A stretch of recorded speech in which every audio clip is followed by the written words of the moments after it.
and welcome. We are live from the Kohl Center floor in Madison, Wisconsin. Let's go. 2024 WIAA State Show. We're fired up to be here. Thank you to everyone who has made this possible. To my right, we have not-so-homeless Teague Fenwick. Teague, you're like the brains. You know every random stat, every match result ever. Can you give us, on the spot, a random fact or stat about this state tournament or Wisconsin? Well, maybe a little teaser to what we'll be talking about later, but Keegan O'Toole, Arrowhead graduate, wrestling at Missouri now, is the only four-timer to move up 2 weights each consecutive year during his 4-year run. Jeez. Wow. Not one, but two? 2 weights. Two weights. 120, 132, 145, and 160. Wow. And aren't you the president of the Keegan O'Toole fan club? President and founder. Oh, double Correct. duty. Okay, all right. And to the right of him, we have a 2-time state champion, 2-time, not once, but twice, state champion, Fargo champion, and the brains of this operation, Jacob Roshka. Jake, how are you doing, man? Super excited to be here. Hopefully everything's working on the back end. We got the OG producer running things from the back, but super excited to be back in the Kohl Center. A lot of good memories in here. Super excited to see all the action go down tomorrow.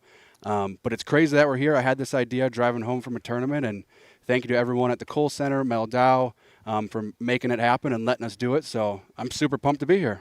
Heck yeah, heck yeah. And that OG producer, I don't know if you just said his name. He's in the back. He's smiling.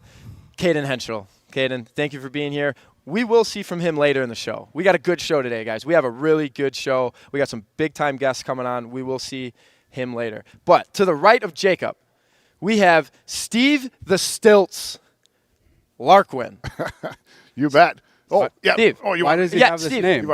Steve, can you please stand up and show everyone how tall you really are? Well, I'm not quite Kale Leesgang yet, but not too bad. You want Guys, to stand stand up for Let's see the perspective? Let's get the perspective. What?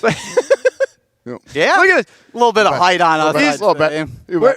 They took me off the basketball court. Hey, Yeah, how did that happen? well, I don't know. But our wrestling program is pretty good. Hey, I have we have a few fans on here that are a little bit longer in the tooth, a little bit more mature, up in there in age. Can you tell those fans what OG means? Oh, boy. You bet. Well, I have a different my OG would be original gangster. Oh, gotcha. You know, he's original gangster. He's part of the original crew. Do you guys have a different Olive Garden. Olive Oh, Garden? nice, I nice. do love me some breadsticks. That's good. That's right. That's like when Teague said sick on the show, and then I have to explain to all the older people that sick is good. Sick is good. Sick Sick is a good thing. Sick is a good thing. Most Yep. of the time. Fun fact, I don't get sick. Just saying. Gotcha. You just saying. totally jinxed yourself. Nate, 2-time state champ. Teague, your claim to fame. 4-time regional 4-time qualifier. regional qualifier. Nice. Thank you. Thank you. Well, gentlemen, we have a big show, so let's get moving right away. We're starting with the best for last. What are we talking about? This year, the WIAA has decided, instead of starting at 106 for the state finals, we're going to be starting at what weight you guys vote on. Okay? So that could be, we start at 138 pounds and we end at 132. Whatever weight you guys think is going to be the best one, the big show in the finals, that's the one that we're ending with. No more walking out early. None of that. We're sitting in our Give seats the heavyweights whole some time. love. Give the heavyweights some love, Jake. Give the heavyweights I wasn't some even a love. heavyweight. I'm just saying, bigger guy. But yeah. What do you guys think about that new rule or wrinkle to the state tournament, and what do you guys think will be that end weight? If you had to take a guess down the line, Jake, what do you think that end weight will be, and how do you think about this rule or wrinkle? I think it's awesome. I think it gets the fans involved. I think it's a really good addition, and I'm going with 113. 113. So We got Is it- D1. go ahead. So you want to start at 113? I want to or end at End 113. End at Okay. 113. End at 113. A little bit different. Usually a heavyweight. We got Ethan Bass probably against either Brayton Casey or Micah Beckett. Those two on the bottom half have wrestled a couple times this year.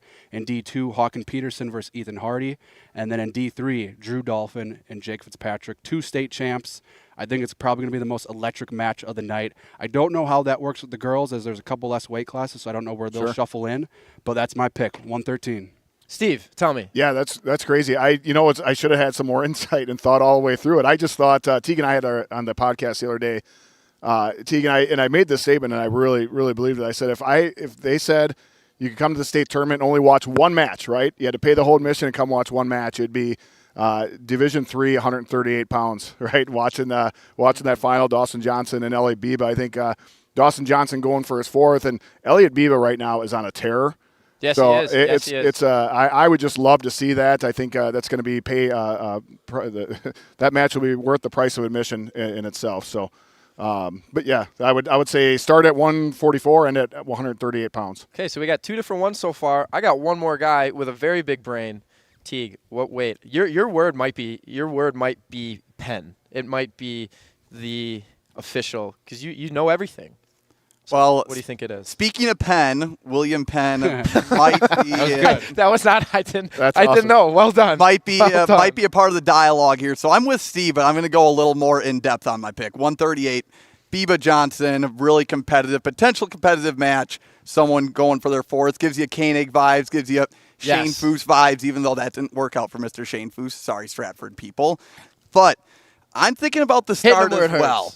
Starting at 144, potentially in the finals, Jacob Herm, Owen Sefrud, Colton Weiler, Ian Crapp. All guys that have been runner-ups before. So if you start the night off with a bunch of guys who were in the finals last year, they had their fan bases in here, people are winning their first titles, this place is going to be absolutely jacked when we get going. But I also have another wrinkle with it. Uh-oh. So the girls, I think we start the girls wherever. I think we do a separate poll for the girls because the girls go 4 matches, break, then 4 matches, then break, then 4 matches because we want to start at the same time, end at the same time.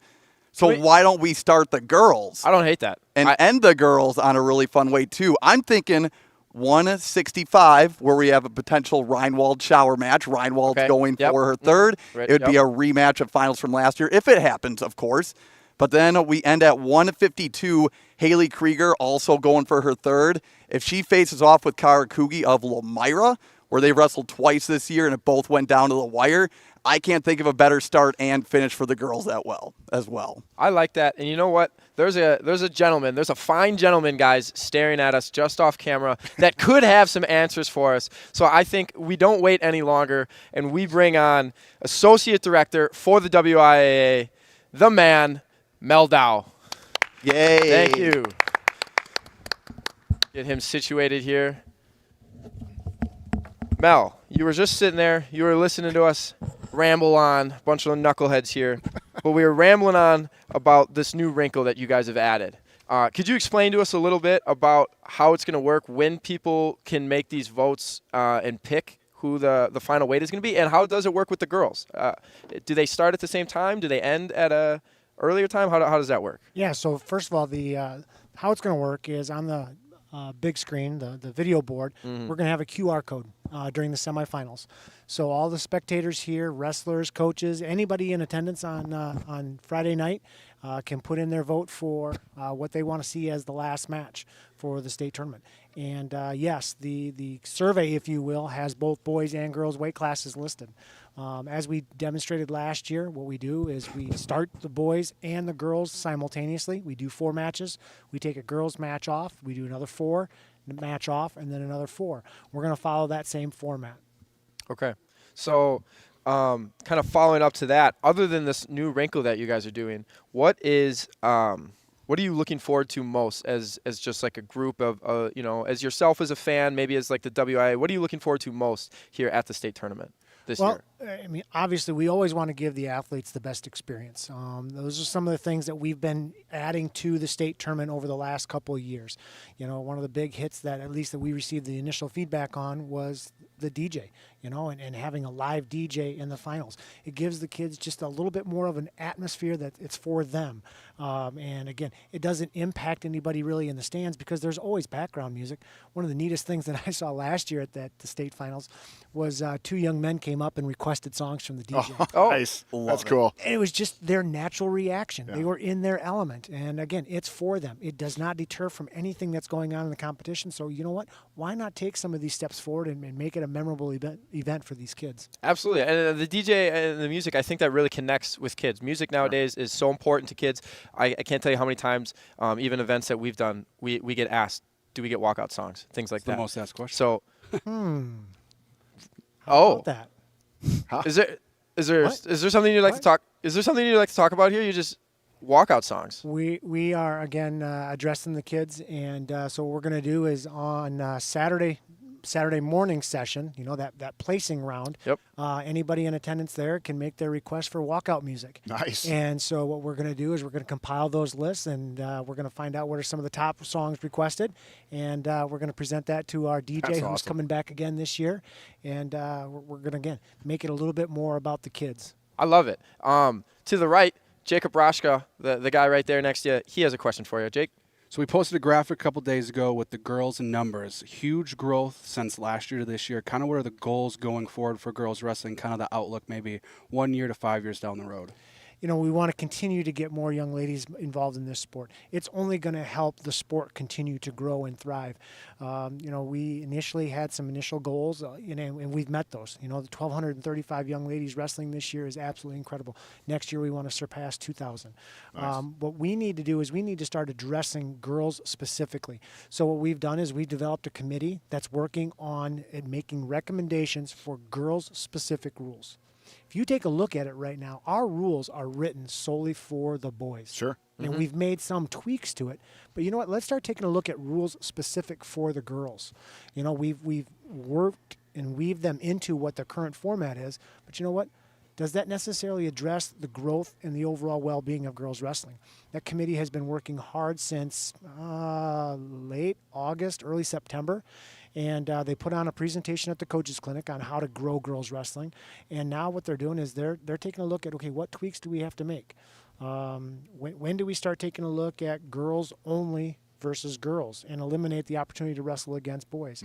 When do we take a look at adding a regional tournament? Is that something that could be coming sooner than later? Is there any talk on that for girls only being able to compete in their division? The committee is working quickly on these things because they have to make some recommendations to the Coaches Association and the Coaches Advisory Committee to make rule recommendations.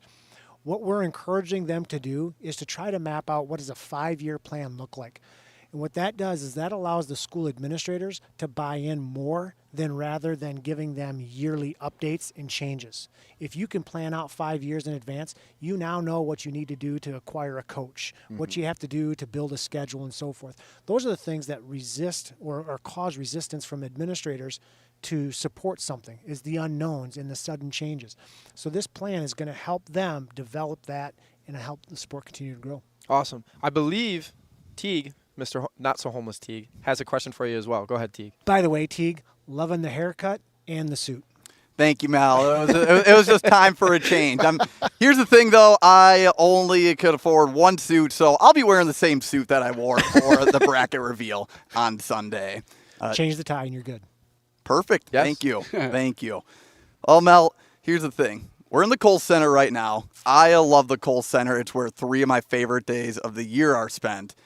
Is there ever a chance where we get to spend more time in the Kohl Center? I'm thinking maybe more wrestling where there's less of a break on Thursday, or not on Thursday, we run straight through, but on a Friday or Saturday, or we start earlier on Thursday. And I'm thinking more wrestling to potentially open the door for a double elimination. That would be great. Those of us that grew up in the sport of wrestling is a double elimination sport. And it's ingrained in the sport itself. Other sports, you're looking at about crowning a champion. Where we're currently sitting at right here is that we are within our current time constraints with the contract for this particular event and this venue. And what we're going to do is we're going to continue to have those conversations. That was part of the plan here with going with 8 mats here at the Kohl Center. And obviously first part was adding the girls to the venue. But if girls grow so much that they have to have their separate time or location, we now have a footprint of what 8 mats are. Well, when you take a look at that, it typically takes 7 minutes to wrestle a match, and you can do the math and figure out how much time that you need.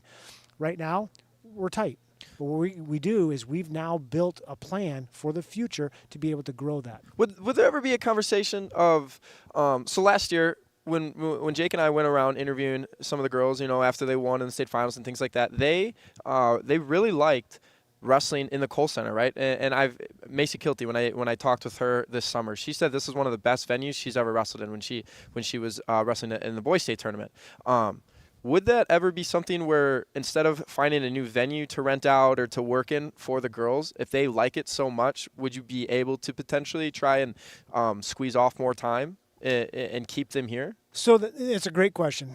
First of all, understanding how the process works. The schools have to make the rules and the recommendations, obviously, to make things happen. We don't arbitrarily get to make those decisions. We have to feed off of what the schools are requesting us to do. So that's number one.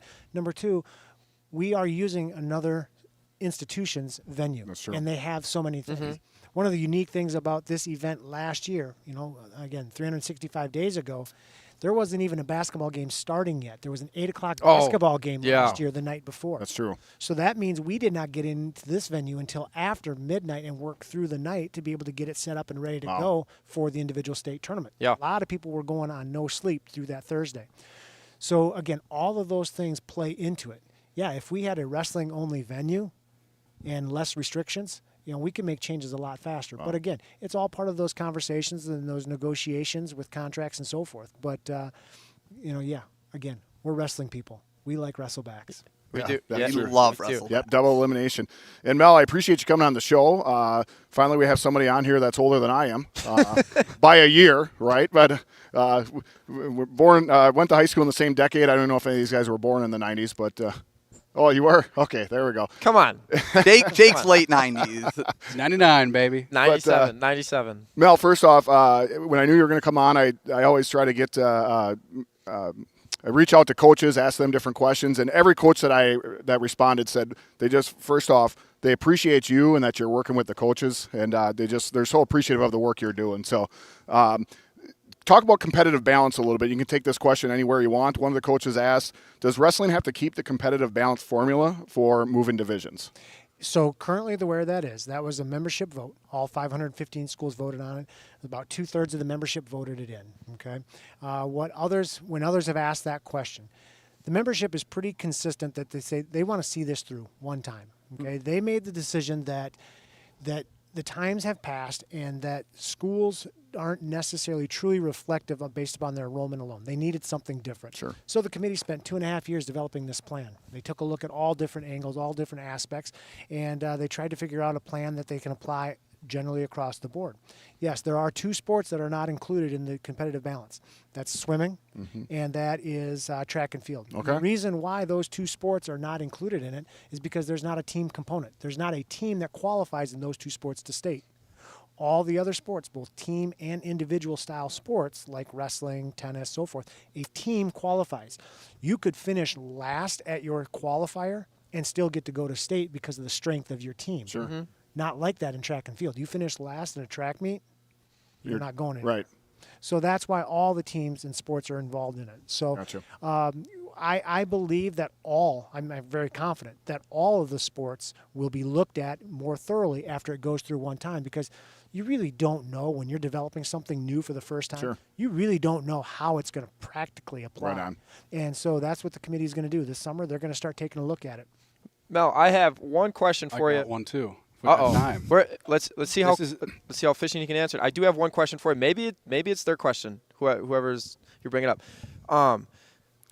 First, I'd like to say, guys, we talked about this. We're Team Dow, right? We are teamed out. We are Team Dow. We know, Mel, you come from a wrestling background, and you're a big supporter of wrestling, and we're happy to have you as represented us in the WIAA office. One of the questions and topics I think you maybe have unfairly gotten some slack for would be the seating, right? Can you just talk quickly on how seating works and where like rules come from? They don't come from you. You don't have control of making rules. How do rules, how are they made? Sure, I'll walk that one backwards. Rules come from the membership. The membership are the schools, okay? And sport-specific rules come from the Coaches Advisory. Coaches Advisory are elected coaches from across the sport, across the state rather, and they represent the membership in that respective sport. They make a recommendation. Once that rule is recommended and passed at Coaches Advisory, then it goes to Sports Advisory. Sports Advisory is made up of athletic directors. Then it goes to Advisory Council, which is made up of typically middle-level administration principals. And then from there, it goes to the Board of Control, and the Board of Control passes it and goes through. Wrestling made the request a few years back that they wanted to go with seating by using track wrestling as opposed to just the matrix that was once used. Back when you all wrestled, it was the matrix. Yep. And this is an opportunity. They wanted to take out, they wanted to have the ability to have that tournament seated. And the only way to really do a seating of a tournament of this size, you're not going to have a coaches meeting. Right. There's just no possible way to do it. A couple days. Yeah, They and want- a lot of arguing, right? Correct. If you've ever been So- in a seating meeting. The wrestling coaches, they like to argue. Yep. And so again, so it's now with track wrestling. In the track wrestling program, there's actually a great video that the Coaches Association have put out there that explains the nuances of how this works. Head to head in the seating criteria is not what we think about. Okay, when you two guys wrestle each other, Yeah, that's only worth 1 point in the whole matrix. might have to okay? change that. And what it is it's then you take a look at all the competitors that are in the bracket and you do all those matchups of how they do through that matrix. And then that determines seed points. And then the athlete that has the most seed points, they're the number 1 seed. Okay. Gotcha. One final quick question here before we kind of jump forward. One final quick question Jake has for you, Mel. This is from the chat. A couple people asking it. What is the reasoning behind 1 minute periods on the backside?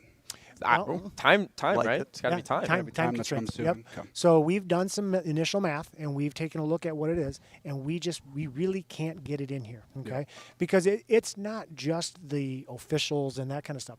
You have to remember that there is facility needs, okay, for them to be able to turn the building over and things like that. If we could let people in this building 15 minutes before each session, they would see all the scrambling that's going on to get it ready to go for that next session. And again, that's another thing that's a wrestling thing. But I think that the 1 minute backside matches is not all that uncommon. Okay, there are other tournaments that we go to that they are 1-2-2. yeah. It's actually within the rules, written that way as well. But if we had more time, let's give these kids some more mat time at the championship event. Awesome. Well, thank you for coming and joining us, Mel, Associate Director of the WIAA, Mel Dow. Thank you. Thank you for Thanks, joining Mike. us, Mel. Appreciate it. Appreciate it. Thank Keep up the good work. Appreciate it. Thank you. Thank you. Mel. All right, boys. Good chat. That was Good- great. I wish good we could chat. keep on for longer. Yeah, I could fire them off all day. Oh, no. I only got through one of my 4 questions, so It's informative though. It's I had a It was couple very people good. texting me. There's a lot of people out there that want answers. absolutely. it means we got a lot of eyes on us. We got a lot of eyes. Let's move on though. Let's move on. So first, Jake, tell me, what do you think the best state bracket is? We're gonna work through the division. So give me what you think the best state bracket is here in Division 1. Division 1, 106 pounds. 106. It is a whole slew of freshmen. I think a freshman's going to win it. But the top 3, well, I guess in the 1 seed, Duchemin, 5 seed Rugg, and D. Piazza are all the guys that I think are title contenders. If you look at the track record of these guys, you got Duchemin's beaten Rugg 4 times in the past 8 months. That's a lot of times to beat someone. I went 3-0 at the WI Wrestle Duels. I believe a last-second takedown, kind of a crazy scramble out the back door. Duchemin got it. And their dual meet, it was 5-1. At conference, it was 3-1 in OT. And then sectionals 3-2 ultimate tiebreaker. So it's getting closer. And it gets hard to beat somebody when you're at that level. To beat that someone Correct. that consistently, it is so hard. So I would almost rather be on the Rugg side of things, just trying how to crack the code versus I got to keep. Obviously, it's getting the gap is getting closed. But on the bottom half of the bracket, we got D. Piazza, who beat Rugg 12-0 at Dominate in the Dells. So I think you wrestle those 3 guys in a round robin a couple different times. You might get a different champ every time, but that bracket is really interesting. There's a bunch of other people, some dark horses, I guess, that you could say that might come out of it too, but that's a deep bracket. Yeah. So we got D1 106. Teague, what D2 do you have me best? State bracket? Are we rolling D2 or are we staying D1? I was gonna roll D1, D2, and keep funneling them. Sure. Okay, so I think if we're talking in terms of depth, I mean, D2 a 120, and I know this was one where people were talking about seeding stuff, but how do you really move kids up when there's 8 returning state place winners in the bracket? It's just, absolutely Wow. insane. I don't have all the names on it right now in front of me. but Okay. What weight class was that, Teague? I missed that. D2 120 pounds. Oh, man. 8 returning state place winners. I mean, you have a returning state place winner. Lane Anderson got 3rd. He's the 11 seed. Sure. I know Gessler's on the front side of the bracket. It's just there's really no easy out in that bracket. A couple other ones. If we're talking D2, we got to talk the big guys. 190 pounds at 215 pounds. 190 pounds, you have 3 guys that have wrestled in the finals. You have a Daly. 2 champs. Ingham. Yep, and then Shane Beck, who was a finalist last year, and then Max Mathias rounding out the top 4, not being a finalist. Okay, but he was a Fargo All-American this year in cadets. He's pretty dang good. He's pretty dang good. And that match at the Two Rivers Regionals was insane. He was fired up. Schoenbeck and Mathias, electric. So I could see that every day if I could. Are they? I think they're on the same side of the bracket, right? You got in front of you. I don't know. Give me a second. As you're looking, who are we talking about? Shane Beck and Mathias? Yeah. No, it's Mathias and Ingham, I believe, at 190. We got Mathias and Ingham. Yes. Okay. All right. Cool. I'm going to finish my analysis. And then Dang, you guys got the fancy book. 215 has a little bit of it all. 6 returning place winners, so it's deep, it's loaded with hammers, and you have the potential finals match between Ian Big Cat Smith of Northwestern and Chase Mathias of Two Rivers. Undefeated. Take your pick between those 3. Nate, I'll take over. Yeah, I'm just going to go right to the girls' side. And I took a look. It seems like in the girls' division, every single weight class has the top 1, top 2, where they're kind of the favorites. I took a look at 100. You and I talked about 120 pounds being the wide open weight class, right? I think legitimately you walk into this bracket and there are 6, possibly 7 girls, a couple of those lower enders and seeds, the 4, 5, and 6, that if they have a really good tournament, they could walk out as the champion. And that's what I really love about the 120 pounds. Number 1 seed, Delia Collins from Mineral Point. You got MJ Newman. You got Maya Dellery. We just talked about her. Just got her 100th win. She has, I've watched her wrestle. She's wrestled mostly on the guy side this year, right? I got to see her live at the Watertown Early Bird Scramble. Took 3rd. And there's a lot of schools at that tournament. At the 4th seed, you got Haley Fletcher of Fort Atkinson, Amelia Adams of La Crosse, Jenna Lawrence, and let's not forget about Amari Richards of Neenah as the number 9 seed, right? So I really look as take a look at this bracket. It's totally wide open. It's the Wild Wild West. Who's going to come out on top of that one? Yeah, again, another loaded bracket at the state tournament. Let's jump into D3. Let's take a poll for all of you guys. I was thinking maybe D3 132. We have Stevens, Carey, and at the 1 seed, Carpenter. I think that's a pretty loaded bracket. I think we could see a couple of champs out of that one, depending on how things shake out. And then also in Division 3, I believe it was 175, I believe. Teague, does that sound right? 175 returning place winners? Yes, Yeah. We got Moline and Banco as the 1 and 2 seeds. And then don't forget Lueck at I believe he has 1 loss, right? He has 1 loss on the season out of Stratford. I think that's a pretty loaded bracket. Becker's undefeated as the 4 out of seed. Partyville, right? Yes, yeah, Partyville. Maybe, hey, he could party this weekend. He might. He could party this weekend on everybody and win the whole dang thing. He could crash the party. He could crash the party. Gotcha. He could crash. Uh-oh. He could crash the party. Guys, what do you think about Division 3? Is there any other brackets you think might be the best one? Well, 157, I think a lot of people see Tristan Stelt at the top, and then they kind of go away from it. But 57 also with 5 returning place winners.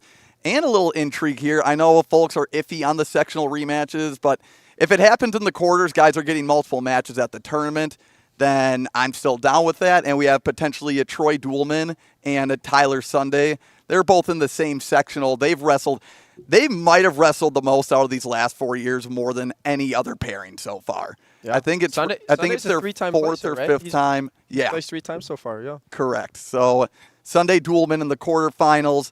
Obviously, you think of who's winning it. A lot of people are going to lean towards Stelt, but that's going to be a fun bracket both on the front and the back side. Well, gentlemen, what do we think overall, and unless you have another one to bring up in Division 1 or the girls, what do we think overall might be the best state bracket this weekend? If you had to pick one, if we go through the list here with you 3, if you had to pick one, I know we've talked about a few. Jeez, I'm not ready for this one. Yeah, I'm not. Well, I could just talk. Putting you on the spot. You just pick one. Come to mind is D1 132 pounds, right? You have two That's a good one. 2 state champs. I mean, I don't know about overall talent, but when you have 2 returning state champs wrestling against each other, and we talked about this earlier, that just makes for a fun bracket, right? And 2 pretty well-known names, you know. Yep. I think if you were to say that, then you would have to obviously bring up D2 190. Correct. Right? And that's what I got pulled up. I mean, you got state champ Daly, state champ Ingham. Schoenbeck lost to Daly by 1 point, ride out. I mean, and then you got Mathias who just beat Schoenbeck. I mean, those top 4, you get a different champ every day, maybe. We might hear more about that bracket later, too, from you, huh, Jake? We might. We might. Stick around. Teague, pick one. I'm making you. You're picking one. In terms of pure depth, I just got to go with D2 120 again because you talk that. about the returning place winners. You have a couple guys that also qualified for state as well. And then you throw in the freshman. Always fun when you see freshmen at the Kohl Center for the first time. Carson Newbert of the Luxembourg Casco joins that fray, making the bracket even deeper. I know I've talked to a couple people. Their goal, don't miss a single match of a Division II 120 pounds. I like that. Well, we're going to move forward here a little bit. Guys, I need to know. Steve, I'm asking you first. Right. You said it earlier. You're the old guy of the group, right? So you called me the old guy. No. I think I just said the more mature guy of the group. Run it back. Run it. Check the tapes. Somebody. What is that? Mr. OG. Can you check the tapes, please? I don't think I. No. I said somebody older. When Mel came on, I said finally somebody older than me. I didn't say I was old. Okay. Just said older. All right. Well. So Nate was thinking it. I was thinking. Right. You don't know what I was thinking. All right. My question for you, though, is I want to start with you because you got the old school opinion. I didn't call you old. I said old school. Yep, old school opinion. You might have the old school opinion.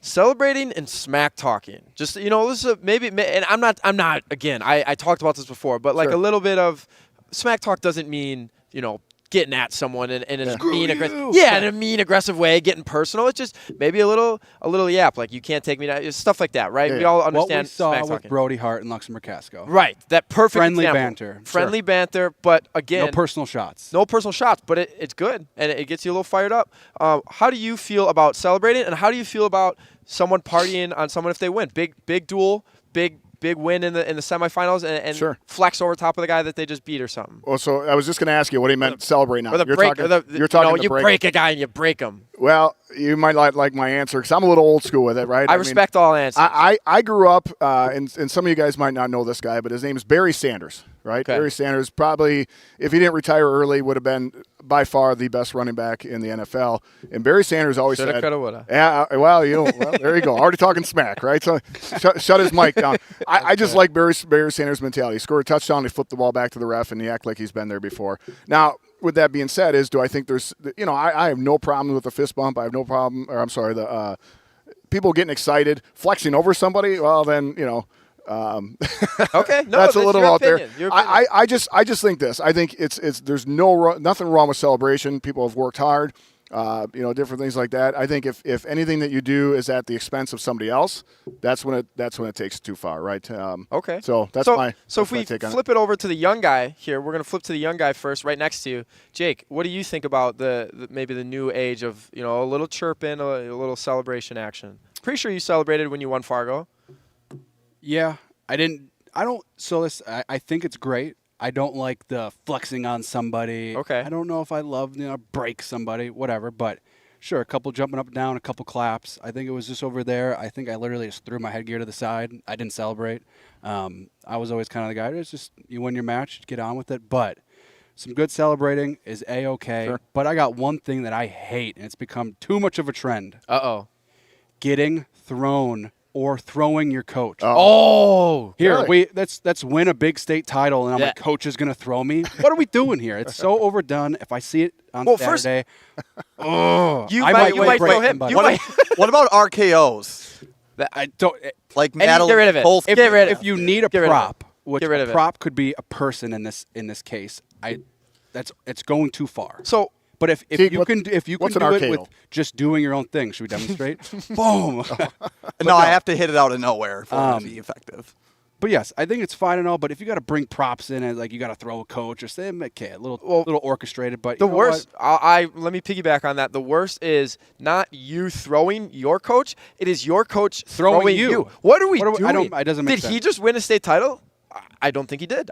Correct me if I'm wrong. I don't think he won the state title. He doesn't get to throw you. You get to launch him. I do agree it's starting to become overdone a little bit. You got to be creative. I think if you're going to celebrate, if you're going to chirp a little bit, I don't want it to be personal, but you got to be creative when you do it. Yep. Celebrating in the moment also. I like when it's organic. Sure. I think too many kids nowadays are like, when I win this, I'm gonna do this and that. Right. When you're in the heat of the moment and you give a flex, you give a yell, you slap the mat, I love it. Sure. But like when you're going into the finals and you're like, this is what I'm gonna do, or I'm telling my boys, hey, when I win, I'm gonna flex on them. I Go don't home. hate it. Get out. I don't hate it. But half the UFC celebration, you got to plan it ahead of time. Yeah, If it's organic and coming from within, I'm all for it. What But do you if you're think, planning Keith? for trying to get on a snap face. it. So Not good. I'm on the same page as them. I will say though, we are talking about a humbug. pretty volatile group when it comes to adolescents, right? So if you do dunk on someone, you need to be prepared to. You got to be able to take it if someone dunks on you, and you also have to be ready for a potentially visceral crowd reaction. Yeah. So just a couple things to think about on that The note. Kohl Center will let you know if they like it or not. That's fine. Yeah. Some people have played heel in the Kohl Center, and I'm going to tell you what, they've done a darn good job at doing it. Moving forward, if you want to sit front row for the finals in front of Division I and see some potential celebrating or hear some potential smack talking, go over to our Facebook comments section right now. We're going to pick a winner after the break. After the break, we will pick a winner. We have 2 state finals tickets that we are giving away front row of the Division I mat. There's going to be some really good matches there Saturday night. So if you guys want to have 2 tickets, a chance at winning 2 tickets, head over to our Facebook chat. And this is what you have to do. This is what you have to do in the Facebook chat. Yep. You have to comment and say something nice about a guy or a girl wrestling in the event this weekend, and you have to pick a team that you think could win the individual scoring title this weekend. All right. The unofficial individual scoring title. So pick a team. Pick a team, any team, doesn't Hey. matter. Pick a team. Broadhead and Joe Smith. Yep. Say something nice about Joe Smith. And then say Okay. something nice about All right. somebody wrestling in the event this weekend. We will pick the winner, and we will announce it after the break. Like it. That's cool. Absolutely. Thank Hey, you to the maybe we could WIAA get- for making that possible. Absolutely. Maybe we could get those tickets autographed by Coach over there. By our next guest, maybe. bet. I think that is something we could do. So you know what? Let's bring segue, on. Steve. Let's Nice. bring Oh. on. Well done. So let's bring on our next guest. He's a national champion. He's a world team member. He is the head coach of the Wisconsin Badgers. Coach Chris Bono. Coach, how you doing? Good. Coach, how we doing? Let's get him situated here. So, Coach, first question I got for you here. You have been at state tournaments around the country. How do you think as a spectacle, I'm not talking competition level, I'm talking as a spectacle in the environment to wrestling, how do you think the Wisconsin State Tournament stacks up with the rest of the country? It's one of the best. I think, what did we have, 78,000 people here last year over three days? Mm-hmm. It's the best. It's sold out. It's crazy. It's amazing. It's one of the best ones I go to all year, for sure. Do you think it's better than the Florida State Tournament? I haven't been to the Florida State Tournament in A long time. a long time. So But I'll never say it's better than the Florida State Tournament. Because it's warmer. That's probably. Okay, well, Coach, we're gonna jump right into the all the topics right off the bat. I want to ask you one before we move on to Jake. How's the relationship with AWA going? Yeah, it's good, right? We're getting together, and Coach Ashkin led us into his club, and we're up there, during the high school season once a week, and we're trying to get after these kids just like everybody else is. So Yeah, hopefully we start landing a few of them and keep building our program. absolutely. A lot of talent in those rooms. There's quite a few of them, I feel like, right now around the state, guys. Jake, you got the next question. So when you're in a room like AWA, whether you're in an AWA room, crash train, wherever you're at in the state, you're watching the matches go down tomorrow. High level, law. What are you looking for in an athlete on and off the mat that might take the next step to become a Badger? So we can watch them compete all the time, right? But what we get to see here at the state tournament, or even why we show up at tournaments, is what are they doing before the match? How are they handling it afterward? What's the warm up like? What's the cool down like? What are they, do they run in the stands and grab their phone and hang out with mom? Things like that. And it's pretty neat. It's pretty neat to be around them. And some kids are, kind of do the things that we're looking for, and some don't. But we're it's not just what they do on the mat, right? It's that's part of it.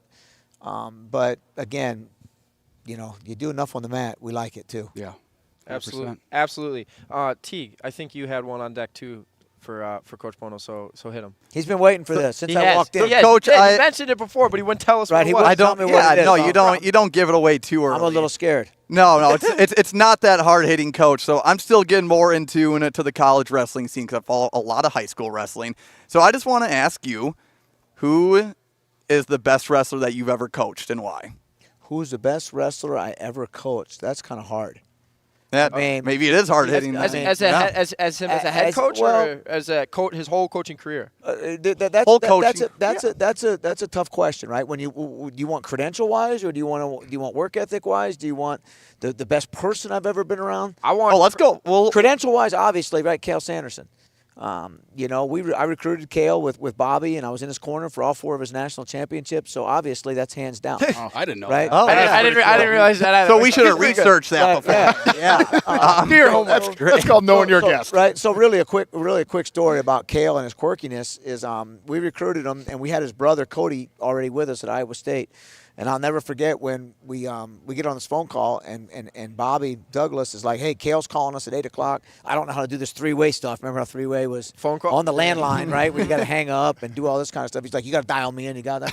So Hit flash right, or that's something. it. So Cale gets on the phone and says, yeah, Coach Douglas, I've made my decision. I think I'm going to go to Oklahoma State. Uh-oh. Right, and Cale and Coach go, you know, I'm not going to, if you know Bobby, right, back then I guess you could say a bunch of words, but he's like, are you, what are you going to do about your brothers and this? And he said, did I say Oklahoma State? I meant Iowa State. Oh no! Yeah, so he's so- just trying to pull. Oh, wow. So it was good. It was good, and then it was, so Cale obviously, right, credential-wise. What about best person? I mean, best person, right? There's a ton of them. There's absolutely way more of those than there are credential-wise, obviously. But there's a kid from South Dakota.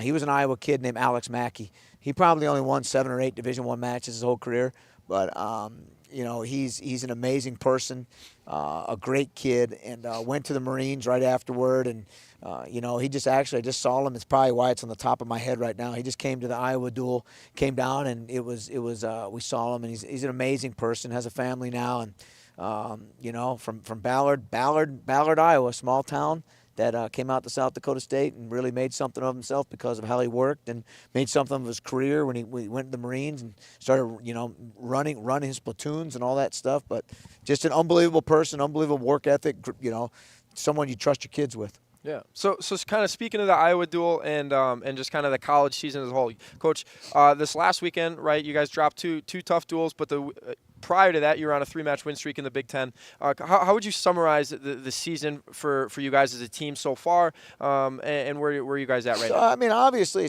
I think it's pretty status quo, right, for what we have. I'm not going to sugarcoat, right? We're not competitive in 4 weight classes right now. It's a problem. Sure. But that's a lot of stuff that happened in the off season that, you know, we weren't able to, you know, figure out in the portal or do whatever we got to do in the change of the landscape. You know, but we've got our horses that we knew we'd have. We had our chances at Minnesota, you know, and upset at 25, a fall at 33 that got taken off the board. That Let's get right. Well, let's get into it. Let's get into it. Let's get please. into it because it's I'm Getting still, fired I'm still up, not right? happy. Getting a little- I'm still, you know, and that's why I freaked out at Iowa too when we weren't getting a call because I'm still not happy about Zargos, right? Yeah, I'm still not happy about what happened, you know, and but we win 25 and we get that fall at 33. We win the duel against a 10th back, you know. What did they say to you when? Because I saw you were on the mat, and everyone was on the mat, kind of at that point. I know the rules though.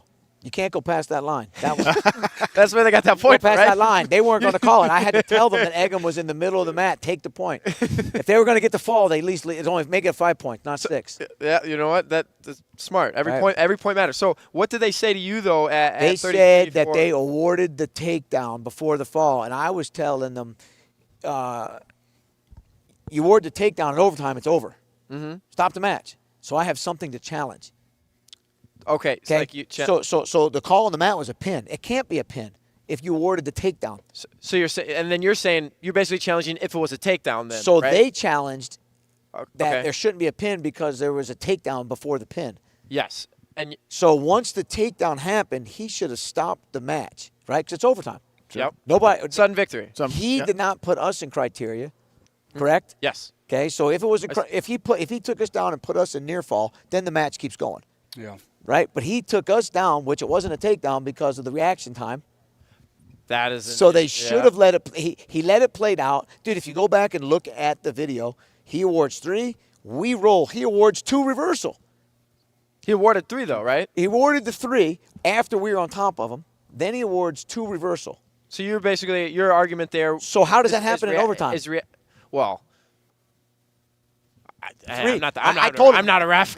I asked him, was it a takedown? Yeah. Then stop the match. Why didn't you stop the match? And it was Right, like, sure. let me go to the review. Well, what are you going to the review for? Sure. Did you award the 3? Because then if you award the 3, Right. If it's 3, it's 3. Now, if it's not, Well, the only time you give me continue my- is give me my if points. you took him to his back. Exactly. Right. Now here's where it gets crazy: is I got nothing to challenge because he called the fall.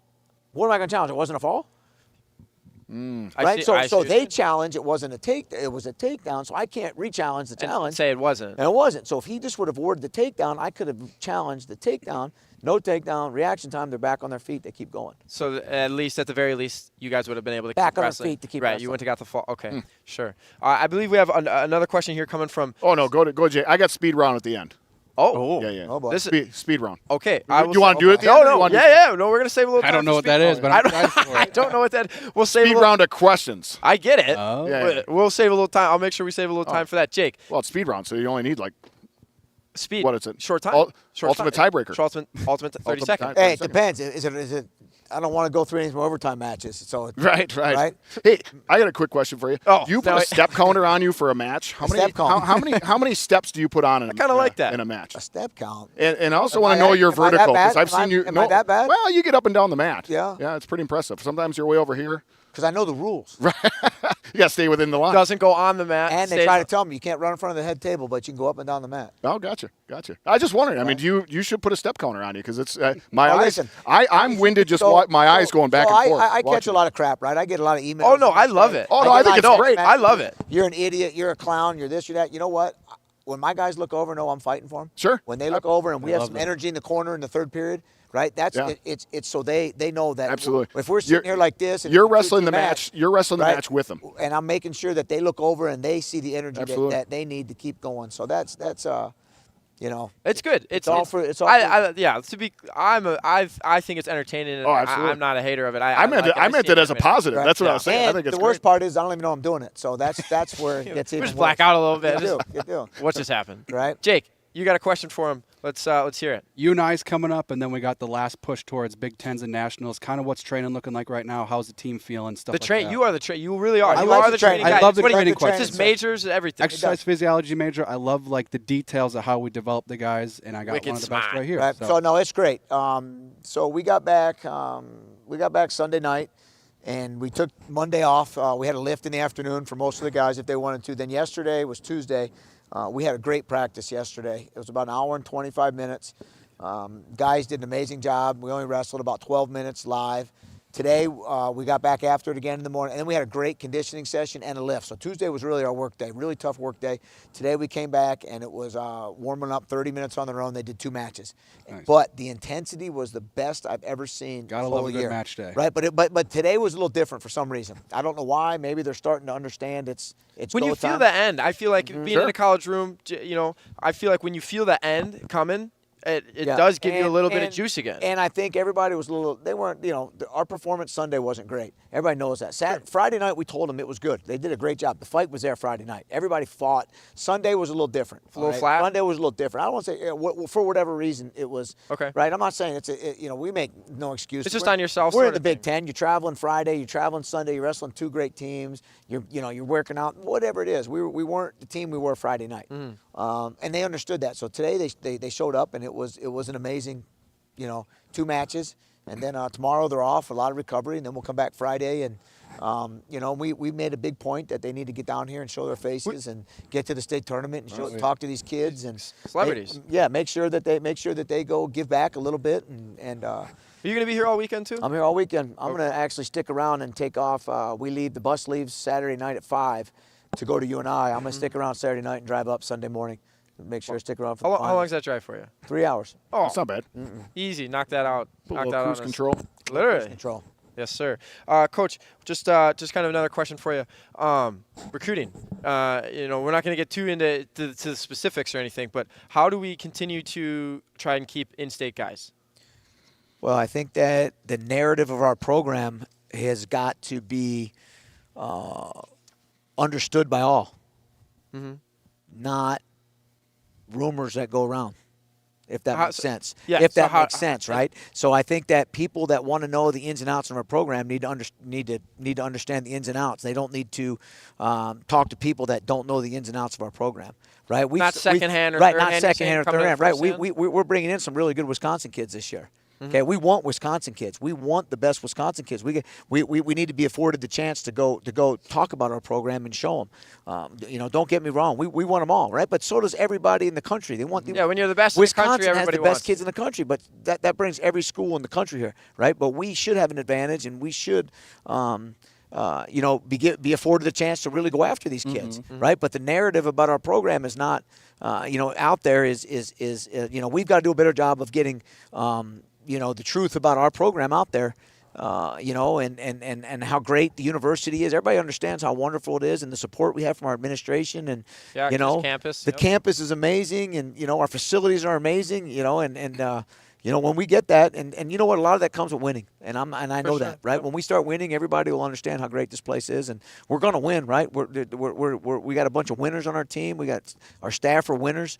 We're going to win. You know what I mean? It's just we got to make sure that we get it done, and we put a lot of people on the podium and get some national champs here in the future. Yes, sir. Well, Coach, I want to say thank you for joining us. Thank you for taking the time out. For actually one final question here for you, Steve. Well, yes, we're gonna do this. Sorry, I have no. We're gonna do. If we don't have time, we're gonna do speed on. I have a question though for you, really fast. If you had to pick a round in wrestling, whether it's at the national champion or the state tournament, what's your favorite round? Like the semifinals or the finals? Blood round. I mean, blood round. You know what? As a coach, I know I tell you my least favorite, right? Is that first round at the NCAAs. First round. You know what I mean? Okay. You got to. You don't know what's going to happen. You got to make sure everybody's ready to go. How they're ready to perform. But my obviously as a fan, and my favorite round's the finals.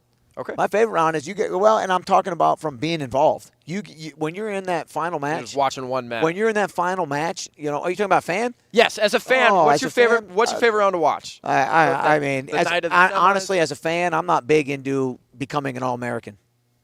Or at the national tournament, the state tournament. I don't care if you place as a fan. Yeah. I want to see who's going to win this tournament. Right now, as a coach, right? Obviously, when I'm at the national tournament, blood round is super important. It's fun to be involved in. The semis are fun to be involved in, and then the national championship matches are fun to be involved in. But as a fan, I want to see who the best guy in the weight is. Awesome. Speed round. Here we go. Line it up. Chris, take yourself back. You're 10 years ago. You're wrestling in college, right? 10 years ago. I was trying to give you a little. All right. A little bit. I like you a little more now. I appreciate it. I know I was on the bottom side there with that running up and down comment, but all right. So here it is. You got to just first thing that comes to your head. You're back in college. Take yourself back to that mindset. Start with a couple of easy ones. Get a little harder as we go. Ready? Best takedown. Pull the guy down, run around him. That was best pin. Your favorite pinning hold. I didn't pin many people, but I'll go to chicken wing. You wait a minute. You didn't pin a lot of people. No way. Hardly any. I just had you as like you just crank on. I know it's not speed round here. I'm kind of taking that off. I just had you as a speed round. I had you as a pinner. All right. You just made weight. Best post weigh-in food. Village Inn skillet. Yes, let's go. Let's go. All right, here we go. Walkout song. You're walking to the table. Here you go. What song's playing? Lunatic Fringe. Oh yes, That's a good one. All right, here we go. Now you can get you take us back. Your biggest rival as a team. Iowa. Got any stories? Quick This stories? is college, right? Oh yeah. You got any stories with that? Oh yeah, we're the last. A team I coached was the last team to beat Iowa. Nice. We pinned Nick Pasolano, pinned Cole Pep in the last round, in the last match to beat Home? him. Was it home? At home. Was Then it? the next year we went into Carver and beat them. It was the crowd go crazy. And another quick thing is I had Cale Sanderson, Joe Heskett, Zach Thompson, Cody Sanderson all on one team. They never beat Iowa. Right. That team, those teams never beat Iowa. All right, here we go. Biggest individual rival that you faced. Lincoln McElravy. Lincoln McElravy. Oh my gosh! Speaking of not knowing college wrestling, podcast throwback. Steve brought up McElravy on our podcast over 100 episodes ago, and I just looked at him blank faced. Dude, I'm 0-42 against them. Oh, Wait, you are? Yeah. You say 0-42? Pretty close. Wow. No Pretty way. close. So listen, this guy kept me off of the cadet. He beat me in the cadet finals. Jesus. So you're talking all, not just 13 years old, 14 years old. Beat me in the cadet finals. Wow. He beat me every time we wrestled Iowa State, which Yep. was home and home. Yep. He beat me in the national finals. He beat me off of the Olympic trials in the finals of the Olympic trials. He beat me off of 4 world teams to make 4 world teams in the finals. So So yeah. No wonder that's why all. T can't remember him. Okay. I choose not to. That's right. Out of respect for Coach Bono. There you go, buddy. There you go. Coach, I want to say thank you for taking the time to join us. It's been a pleasure having you on. It's been a pleasure having you on all season, getting the time to talk with you. So thank you. All right, boys. Let's have a good Awesome. weekend, You bet. huh? Coach Thank Bono, you. everyone. Thank Coach you. Bono. Awesome. That's awesome. All right, let's Thanks, Coach. keep it moving. Thank you, Coach. Let's keep it moving, boys. Next up, state tournament. We have. Is this the best state tournament ever? Is all time? Do we think this is the best state tournament ever? I'm going to open the floor up for a discussion here. Everyone here. What do you Am I going for? Tell me. Are you no? Hold on. Are you talking best state tournament? Are you talking talent wise? Is that? Yeah. Yeah. Talent wise, or I guess if you want to think about just like competition, it's the same thing, right? Is it? Not talent-wise? really. No. Because I'll tell you this. I was talking atmosphere and just. I wasn't thinking atmosphere. I'm thinking You're talking the quality of talent-wise, wrestling, right. the talent-wise. Well, is this the best state tournament ever? I think so. I mean, I've been around a lot of them, and just watching the development, and I think this leads on to later on we talk about 4-time champs, but the talent that we have in the state is just it's mind blowing to me. I sometimes think like, man, how do you coach these kids to get better when they're so good, right? So I think talent wise, 100%, and I'll just kind of leave it there. But I will say this: when I saw you ask the question, and I say this often, I don't ever want to go back to the barn as far as a state tournament goes. But, man, you guys, I know you haven't experienced this, but it's like other than when Caden Henschel won his state title and watching me up there going crazy, which is my second favorite moment. But I'm not joking when I say this, is that the atmosphere, and Mel can attest to this, watching – if there was a good match going on, you knew it because there was just a buzz, right? And there's 5,000 people in there, and everybody's sweating because there's no. I mean, it's a crazy. It was stinky. I'm trying to really build this as a positive thing, but I can still picture Athens and Riverdale right next to each other, and those fans did not like each other, and they were going for an individual title. I'm sorry, they're going for the team title. The team title because that's back when it mattered. And the crowd was just electric. And you talk about best state tournament ever. I just think back to those moments. I'm talking competition though. Right, I know you are. I'm just trying to go a little nostalgic on you. But competition wise, as far as ability, I think 100%. I think so. Teague, what do you think? As someone who wrestled Coy Hopke, has that firsthand experience of how great of a talent he is, and thinking that there's a handful of guys like that. Right. Yeah. The top end talent for sure, and you think about all the deep brackets that we've talked about. Yes. It's hard to argue that. I think about 2013 to 2015, and that's when I was in high school. There were some really good groups that went through as well. We'd have to do a real big deep dive, I think. And You might be if the we man want for to that. get into this, You might be the man for It that. could be- I don't know if we'll have time for it. could be tonight. a full episode deal. I do want to give a shout out to the early 2000s, and I know it wasn't all the state tournament, but you think of the Crasses and Peisigs and Howards, Sloan and Askrens, Wagner. And all yeah, those guys. just absolutely ridiculous. So No, it's he I was don't good. know. Even Keegan said on the show that kids are just getting better as they come in. Right. I think so. Jake, what do you think about that? I do think, right, kids are getting better. I think the overall level of competition It's in just the climbing. country is climbing. Right. So that might lead into I mean, with the surge of club, think about club Sure. wrestling. You have now access. Just think about the state of Wisconsin. There's 24 hours. a couple different AWAs throughout the state. You've got a 365. bunch of different clubs, Crass Law. If you want to find good wrestling, you can get it, and you're getting it from a really young age. and good coaches. Good Yes, coaches. correct. And so it's like now we have coaches that care and coach. Not that we didn't have it back then, but we have accessible, good coaching anytime you want it. So that's how we see the senior class this year is ridiculous. When I was in high school, I think maybe we had a couple kids in the top 20. Maybe you count them on one hand, but we've got 15 plus. This level. Now we would say best state tournament. There's a lot of brackets where we're kind of just like, well, we know who's going to win it. Yeah. Maybe Well- that well- makes it a little less exciting for the rest of the field, but we have this class is one of the best I've ever seen come out of the state. You could say out of any state, really, for that matter. But there's two things. I think you're seeing the upper level rise, but I think I was worried that The middle the lower, because back when I was in school, we were a lot of different sport athletes, and you played. When football ended, then you went to wrestling, then you went to track, right? But now I'm seeing the upper end is going here, but I thought this level was going to stay here. They're actually trying to catch them. You gotta. That's What what is I'm it? seeing. You gotta. What's that saying, guys? Where you gotta. Rising tide raises all ships. Well, that's not the one. Iron sharpens iron. That's, Oh, wow, that's a good one. good. two good ones. That's all. Something about keep up or dying. The wind, not nature. I I don't know, bud. Yeah. Good try. Steve had two good ones, keep an eye bro. on We can. Let's go with mine. I was good. It'll come to me at some point in the show, but we're gonna move on. I got one more thing before we get to a break here. I got one more thing I want to bring up, guys. Seating is a nightmare. Seating is an absolute nightmare. I think we might have some different feelings on this.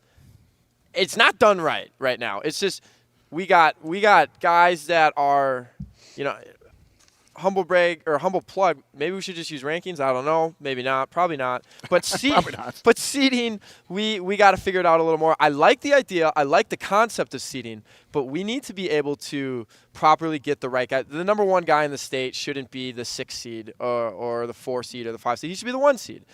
So I think seating is not good right now. I think it could be, Sure. but it's not right now. Teague, how do you feel about seating? I think it's a lot better than the Matrix, for one. I don't think it's perfect by any means yet, but keep in mind that we're 3 years into seeding as well. You want to talk about seeding being a nightmare. I think about 2 years ago when it started, Grayson Clark was the 2 seed because he tech-falled a guy that Hoyt Blaskowski pinned. Okay. And that's something we fixed after the first So year. that's it Sure. can get better. So That's right. Well, I know we're talking about seeding 12 to 16 different people, so it goes really deep. You look at the champions. It was 9 to 10 per division were the 1 seeds that won it. So at the top, things are going pretty well for the most part. Gotta get your and then you placers right. even take a deeper look at it. So yeah, you talk about getting your placers right. In a Division One, I think the last 3 years it's been around 77, 80% Sure. of the top 8 guys ended up finishing top 6. So yeah, you're gonna have guys crash the party, the podium party, and whatnot. always got a and that's party what crash. we like as fans too. And then Division 2 and 3, when it came to the top 6 seeds, I think it was around 80% of them the last 3 years ended up placing. So it's definitely not perfect by any means. You had a couple of points earlier where I think head-to-head is... I think it needs to be valued more. Head-to-head needs to be valued more. I think if you are a 3 seed and the 5 seed beat you, you're that close. I think you might have an argument to jump. I don't know. Maybe the 4 seed beat you though, so it stacks out that way. But I think sometimes that head-to-head, especially when you beat a guy multiple times, I think it should maybe be considered a little bit more. And the factor, I also think credentials. This is high school, right? The levels that guys jump in high school over 1 season, over 8 months, a lot of the time is unreal. Like, guys take huge leaps if they're training through the offseason. So I really think what you did last year can take one of the least criteria, is like not as important of a criteria, especially in high school where guys make huge differences between sophomore, junior year, they may have taken a massive jump. They went from state qualifier to now like they're the man. They just won Fargo in the summer or something. You know what I mean? half agree with you on that one. So I think it's okay to take the state qualifier part of it, to be honest, because, well, other than the fact that not every sectional is built differently, but state qualifier, that's just a sectional result. Yes. We already have head-to-head. We have sectional placement stuff built in there to where I do think there should be something favored where obviously head-to-head plays into it, where if you beat someone at a sectional, I would love to have that weight because it's still the postseason. So maybe keep it to where you can't be seated ahead of someone in your sectional or whatnot. But I think we got to keep place winner in there, and it's a very rare scenario. But we don't need Reed Spurley this year seeded 5 through 12 just because he has Agreed, 6 agreed. wins and they I don't agree. use place winners. Yep. Because Reed doesn't care. That's where logic needs to come in. Reed doesn't care. It's a disservice to whoever he wrestles, especially That's with the good. single elimination format. I do think there can be, just a human element to it where you take a little bit of the, all right, the matrix isn't always perfect. You could make adjustments in that regard. Final thing I will say on this topic, we're going to get to the break here in a minute. Final thing I would say about the seating is just that, again, I think it can be better. I like it. There are people, though, that say throw out seating altogether again. Go back to the crazy madness of a Thursday night, and that's how you fill the stands on a Thursday. I do think stands are pretty – I think it's well attended on a Thursday. I've never felt like I noticed that difference, that drop-off since seating started. But there are some people out there that say, let the madness happen. However it shakes out, shakes out. Then you get some lousy final. Right, so I'm not in on that one. I'd be maybe in on the top 4. I do like the idea of seeding the top 16. I don't like that. I'm going to hold it accountable. And every year I want it to get better, but right now it is not. I think it continues to get better, but that's the last thing I'm going to say on that. I want to ask you, how many brackets, because I think people can point at a few brackets and say, wow, that is something I really don't like. I mean, I think You've a asked me how many 150 ones are with messed up. how many did you look at and you were absolutely disgusted by? I could not give you a number. I did go through a good handful. I was blowing up Jake's phone. Got a couple different packs. I was blowing up Jake's phone. As I was looking through brackets, I'm like, what are we doing here? Why is this guy? Nothing urgent, just Nate complaining. Classic Nate. It's true. Hey, I got something to say, okay? But there was a good handful of brackets that I did go through, and I went, why is this guy the 4 seed? Why is this guy and just things like that. I don't have a number for you. If I knew ahead of time that you were going to ask that question, I might have. But that's all we're going to talk about for now. We're going to get to a break. Remember, if you want to be entered into the giveaway for 2 state finals tickets on Saturday night in front of the Division I mat, front row, you need to go over to our Facebook chat right now, comment and say something nice about a guy or a girl that is wrestling at the Kohl Center this weekend, and pick the team that you think will win the individual unofficial scoring title this weekend. You got to do that in our Facebook chat to enter to win. We will announce it after the break. We will see you guys in 7 minutes. Enjoy this video.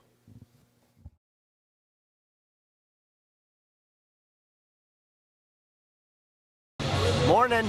Go Team Wisconsin. Welcome to Fargo, day 1, junior freestyle, cadet freestyle. We're gonna bring the noise today, all right?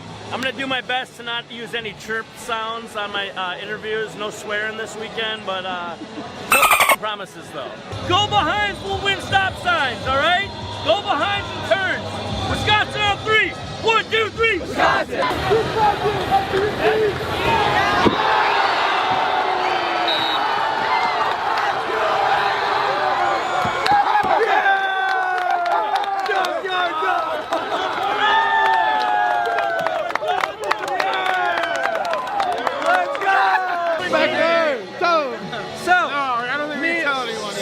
Me and Becker made a little bet. If I win, he has to compete at the U.S. Open to make the world team. I kept my end of the bet. Now he's got to keep his end of the bet up. Looks like I got to get in shape.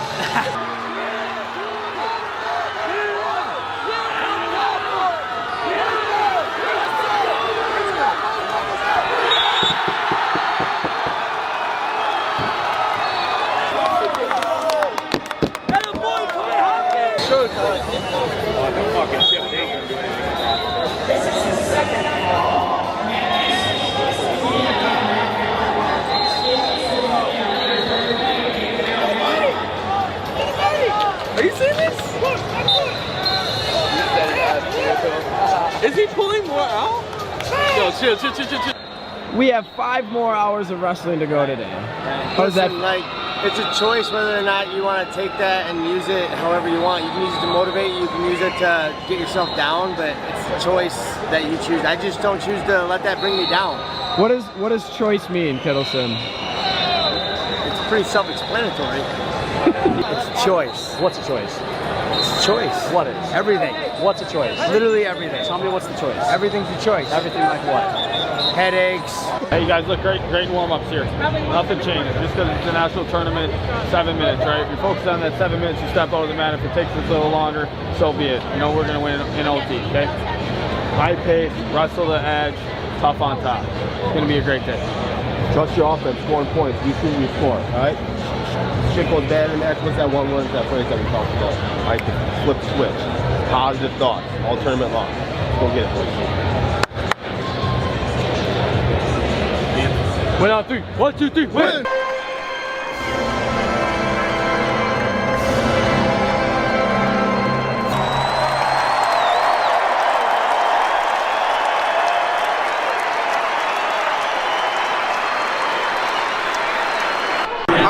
Give me your D2 138 predictions, Kaning and Hart. I'm gonna go Hart. Who you got? I don't know what they The decision of 7. Hart's gonna win it. Kaning's gonna be.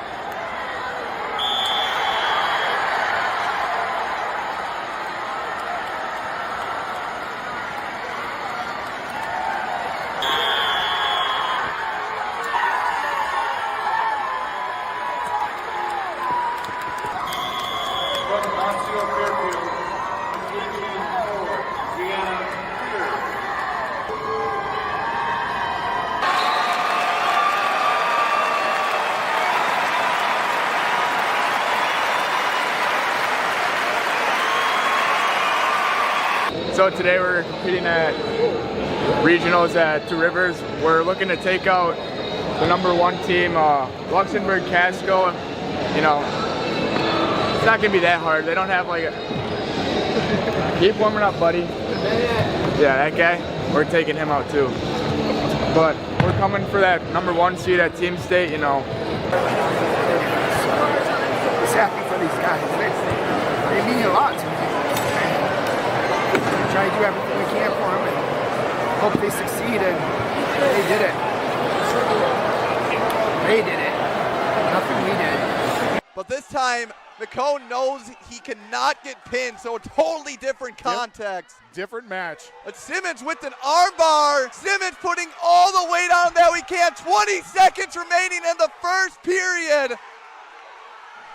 Simmons 15. looking to stall the comeback attempt from IGH. 10 the seconds ball. and gets the pin. Hold on. I'm looking it up. Oh, I found it. Take that. Jacob Roshka. I was in a 2-man bracket. That's lame. Boy, 152-pound champ.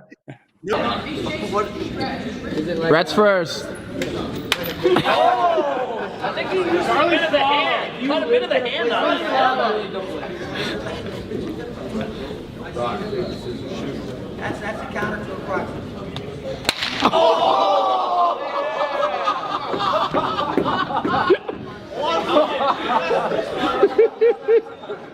Yeah, I think I saw Charlie lose one. Somebody get him another weapon while they're playing. Use what you have. Gotta use what you have. Let's go. Keep going. They're gonna miss. They're gonna hit this. Bringing your hip up on the top rack. You don't need to bring your hip up. Oh, you were screwed. Look at he's got left. Let's go. Yeah. Anybody got an extra shirt? This guy needs a new shirt or a Kleenex. Oh my God. Oh, Shout out to Wisconsin, baby. Shout out to Joe. There we go, baby.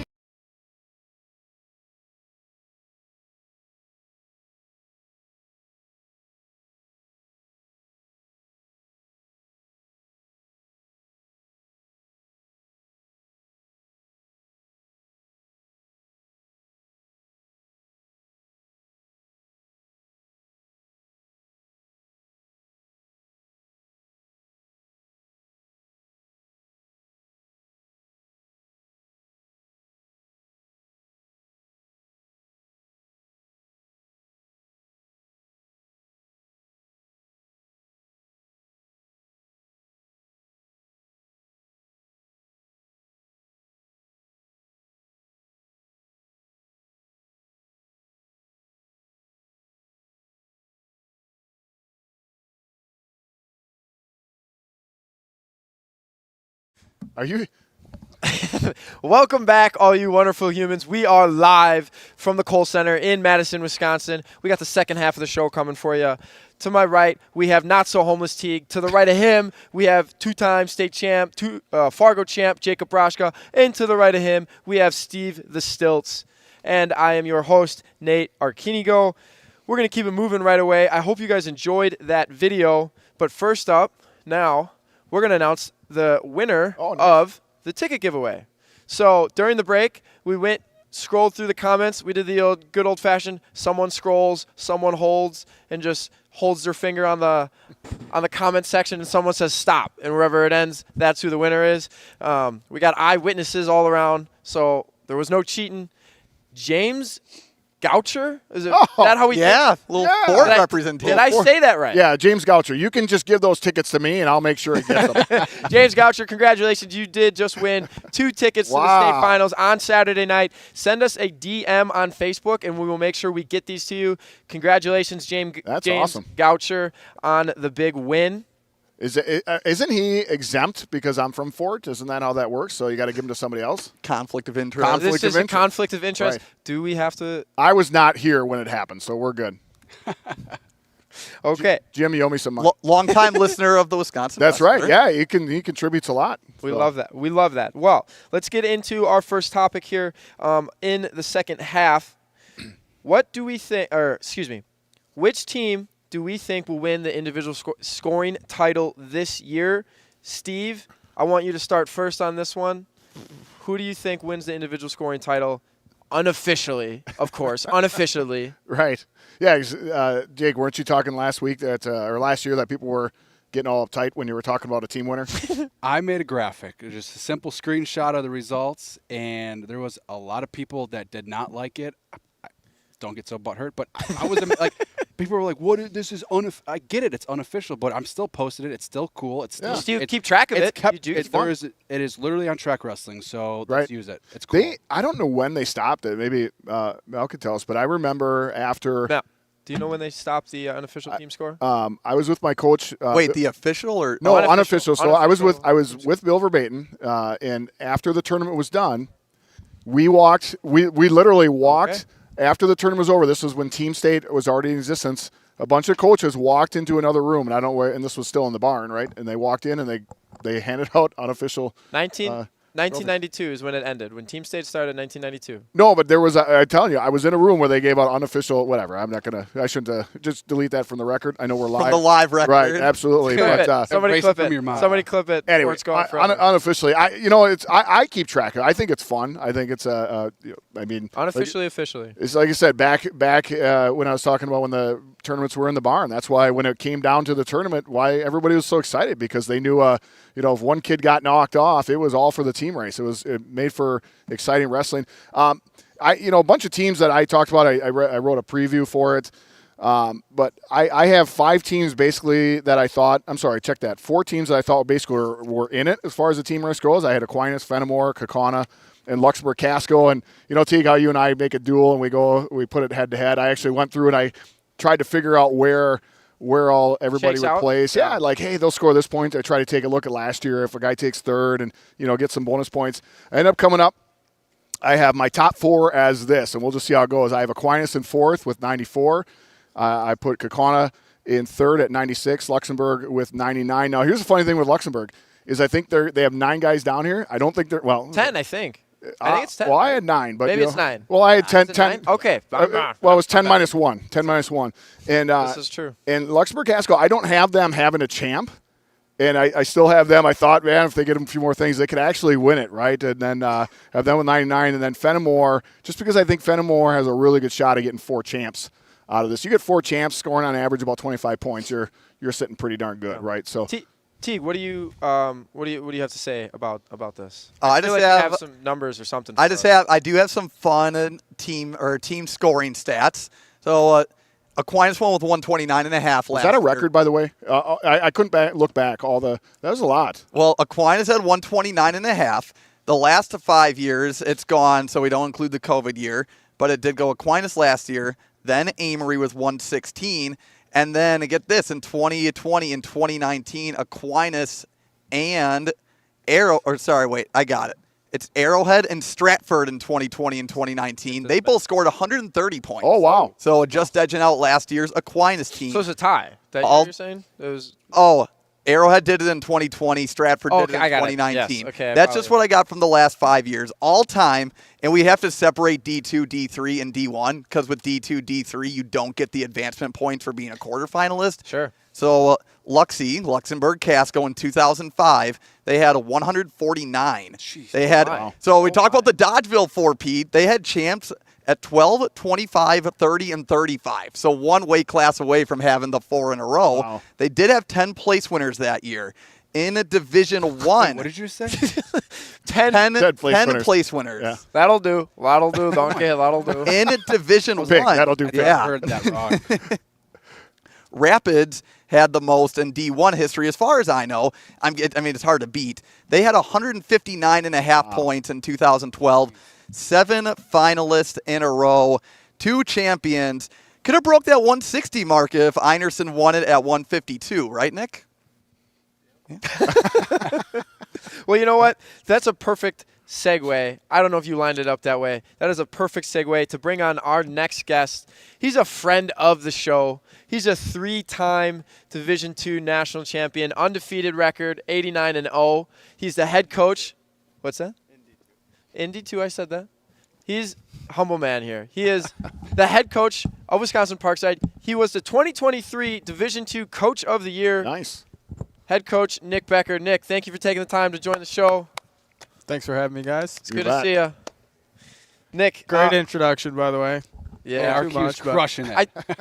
I wouldn't say crushing it today. All right, let's pump it. Get him out of here. Get him. Let me out. start. Get him Can I out. start with Get a him out. question? Yeah, raise your hand like a good student. Yeah. Great.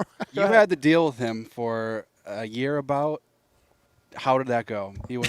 What was your role? I was a grad assistant. So you got to work with RQ for a while. Yeah. That was actually. Can I answer I'm sure one there's some quick good story stories, about or the did you mess hiring? anything up? You're or- gonna- Nick knows this. Can I? Sure. No. Can I say it? I don't know what you're gonna say, but yeah. So when Nick applied for the job as the hiring process, there was another coach. Obviously, there's a few coaches that applied. RQ didn't want me. I actually, way. they asked me for my opinion, the AD, and I said, Good way to start on the right foot. well, we knew each other well. Anywho, they asked me for my opinion, and I said I thought he was good. I thought there was a different guy that may have been better at the time. I happily am glad I was wrong. Sure. Nick is the man for the job. But yeah, so short story. If anybody didn't know that, yeah. Wow. And now we're best buds. So. You bet. Well, It didn't hurt my feelings at the time. I was but- gonna say, thanks for coming on anyway. So Jake, does that? Oh yeah, sorry. I guess if you want to answer. Oh, that. how Otherwise was working we with can- RQ? Yeah. Any Let's good just- stories and memories? There's got to be something that he did that was like a head scratcher or messed something I up. do a lot of. I don't have a 16-year-old daughter, but if I did, it would probably be like Dude. with RQ. I'm joking. It was good. I mean, obviously, like anything, I was new, I was raw, so it was a learning experience for me too to have an assistant coach under me. And no, I mean, I'm grateful for what he's done for our program, what he continues to do. So all his predictions in the beginning aside, it was fine. Like we're good friends. We work together still, and Yeah. Good. Nick, you I left this one out, but you were also a state champion at Hartford. I wanted to put that in the intro, especially after what Teague said. But I do want to ask you a question.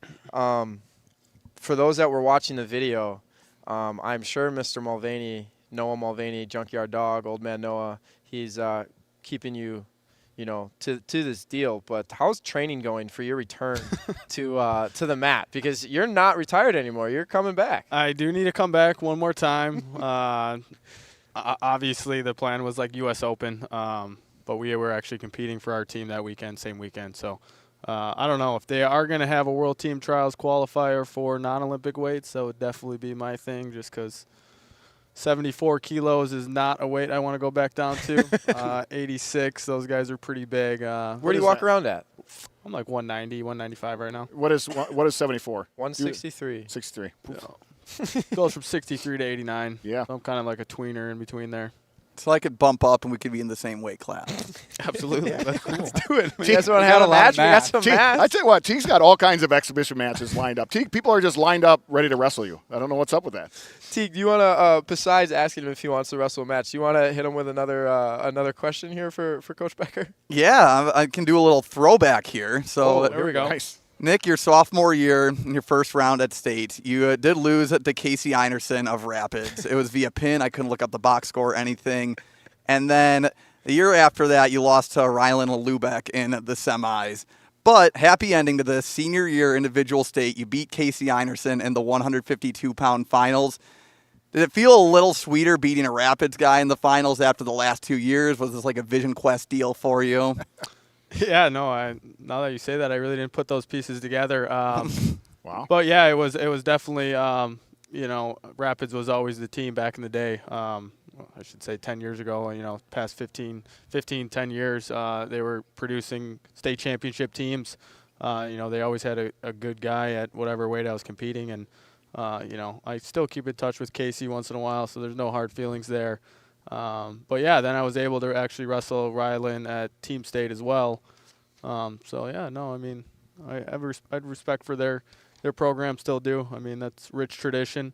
Yeah, that one went to overtime with Rylan at team state. What happens right now? I mean, Menominey's bringing 5 qualifiers down. What happens if Coach Lubeck just gets ready, gets some shoes on, he says, hey, let's have the postseason rubber match right here, right now? Who wins it? How's that match going? We'll be sure to stream it, Jake. I think he's got me.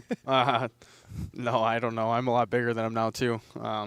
I've seen Rylan here, actually, in Madison when I was with RTC. he would pop into the weight room and things like that a couple years ago. So I'm definitely, I think I shot up. He stayed relatively the same, so I don't think there would be a fair advantage there. But he's a really talented young man for sure. Nick, you mentioned the RTC. You spent a lot of time wrestling in a lot of different venues, just kind of all over the place. What is, how does this one, the WIAA, the state tournament, how does this one stack up? And what is your favorite venue you've wrestled in, favorite atmosphere you've ever wrestled in? Yeah, I think the moment obviously has a lot to do with it as far as what level you're on, right? Competing for a couple Division II national titles, that feeling you get competing for a national title, there's not much comparable to that, but Wisconsin state title for me, obviously that at that time, that was the biggest milestone I wanted to reach in my life. And this place filled with 15,000 people. It was something special to remember, that's for sure. Is that the side note? I won the state finals. One of my high school friends chucked a belt from the stands, a championship belt, onto the mat, and then ran out of the building. Jake, that's a chased prop. by security. Wow. I don't know if that's ever happened. Yeah, that's crazy. Did they catch him? No, he was pretty quick. Oh. He was a little guy. I think he was like our 13-pounder. Little trackster? Yeah. He missed the rest of the finals, though, but he saw all he needed to see. Well, kind of moving on here. Just talking about the team then. Yeah. Nick, you guys have had a really, really good year as a team. This year, last year you beat St. Cloud. This year, it didn't go well. You guys you fell short against St. Cloud. How's the team responded? What was kind of the chatter with you to the guys after that duel, and where are you guys at right now in the season? Yeah, I mean, there's no way around it, right? We got smacked in the face, 2 Fridays ago, and there's nothing really we can do. I believe in these guys right now. When they're on, and they can beat anyone in the country. So just continuing to believe in ourselves. I think we needed to get a little more gritty in the room, a little more physical. And part of that's on me too, right? Is setting the environment in the room, and really these guys have responded very well these past couple weeks and been getting after it, looking really good. So I'm excited for our postseason here. I think all 10 of our guys have an opportunity and a legit shot to get to the national tournament. So obviously in our region it's going to be difficult to get 10 through, but I believe in each and every one of our guys, and now it's them going out and doing it. Yeah, you guys have built a really strong team in it was a good team right before you became the head coach, but I feel like they've definitely taken jumps over the past couple of years. Sure. How do you think, what's the secret there, or what is it that's made that happen? I don't know if there's too much of a secret. I think just we got to love wrestling, right? The guys we bring in, the guys on the team, I think that's a standard, is love the sport, right? Find your why. Why do you love wrestling? Why do you love competing? We try to have fun as we go, and I think we need to be students of the sport. I think when you're continuing to learn, it makes it fresh for you as a wrestler developing, and whether it's working in scrambling positions, working on top, just continuing develop and get better. Steve, you've been kind of fumbling with some stuff over there, some keep cutting off, I guess. Some trophies and some things like that. Gotcha. I was just what's going on over there on the end? Well, it's great that Nick talked about being a 3-time national collegiate champion. I thought in the spirit of things, I would go ahead and bring a couple of my titles here, and I'm going to point out this one right here. That's a trophy? You bet. Little trophy there. I don't know if we got a little zoom in there, but I thought just as equally as prestige is this trophy I won. This was from in 7th grade. 7th grade. We had a school-wide. You guys remember the game Clue? Oh yeah. Yeah. We had a Clue tournament. It was a tournament that was done in the school, and I won the championship. Wrightstown Middle School, right there. So shout out Ben DeRocher. Hey, congratulations! Shout out Ben DeRocher. Right? Yeah. So I thought I would go highlight this here. That's my 7th grade Clue championship trophy. So maybe we could kind of put a little comparison next to your national championship. What's more valuable? You got me beat there. Hey, I tell you what, solid gold right here. Solid gold. You ever win a state tournament Clue game, Nick? Ooh, I didn't. Or not a state tournament. Excuse me. Just a school-wide Clue game. Never. I don't think so. You talked about having fun. This kind of goes with it, but I understand you guys. You talked about creating fun in that room. You guys play. You invented a game called wall ball, right? Oh, dude, wall ball's been going on a while. Yep. Yeah, I understand you're a bottom 20 wall ball player, and did Crosby tell you that? You bet. No. This is I just know things. I just know things, and what the fans want to know is when are you going to crack the top 10 in wall ball? and how do you? That's pretty. I mean. what's that, Teague? Abysmal? That's pretty bad. pretty bad. I mean, He's bad. if you got uncoordinated heavyweights finishing higher than you, that's not good, Coach. So when are you going to crack that top 10? Maybe tomorrow. But to be honest with you, if we go off kills, I crush everyone. It's pretty up there, like top 5 in kills. Yeah. Not to name names, but the guy, producer Henschel back there. Yeah. He's caught running around, hiding. He's from a the ball. hider. He hides. He hides. If the game's going on And over then he here, starts playing when there's 5 people left. Coach, it does kind of go into my – I mean, we're joking about this, but you talked about creating a culture, having fun. You know, I think there's maybe coaches out there listening. It's like that's a huge part of the practice, right? I mean, creating that I think sometimes coaches just go, man, it's grind time all the time, and you guys take the opportunity for this. But talk about that. How do you balance between – hey, you're going to have fun doing this type of stuff and joking around with the guys, and then but you talked about and you said, hey, we got to get just tougher in the room. How do you walk through that balance? Yeah, that's a really good question. One, like when we do play wall ball and things like that, that's nothing mandatory, right? Our practices typically start at 4 o'clock. There's guys in our room at 3:15, 3:30. So one, I think the guys like being around each other, right? So bringing the right guys in that can mesh well, but also setting the standard. You know, we're all equal at the end of the day. From a wrestling standpoint, I mean, it's one of the oldest and greatest sports, right? There's a work ethic level to wrestling and success, and if you're not reaching your goals, the majority of the time it's, well, we probably got to get a little tougher, probably got to get a little more physical, a little more mentally tough, and I think one of the ways we do develop mental toughness is putting ourselves through physical things that we don't feel comfortable doing. Sure. So I guess that's a roundabout answer to your question. Oh, that's great. It's a good answer. Great answer. Fantastic answer. Absolutely. Coach Becker, I want to say thank you for taking the time to join us tonight. You've been hanging out, watching us. I think you're probably going to hang out for a little longer. Probably stare at me and try to make me feel uncomfortable and nervous, but it won't work. But I want to say thank you for taking the time to join the show. Friend of the show, national champion, head coach of Wisconsin Parkside, Nick Becker. Thanks, guys. Thanks for having me. Thank you. All right, let's keep it moving. We got another topic to break down. Are we good? I'm good. I'm here. I can hear you. Hello. We got another topic to break down here. Potential 4-time state champions this weekend on Saturday night. We could crown a few of them. So first, I want to say, Teague, who are those 3 state champions that we could crown? Excuse me. The 3 guys contending for their 4th state title: Connor Mirasola of West Bend West at 195 in D1, Coy Hopke of Amory in Division II at 285, and Dawson Johnson of Cumberland at Division III at 138 pounds. And there have been 26 4-time state champions.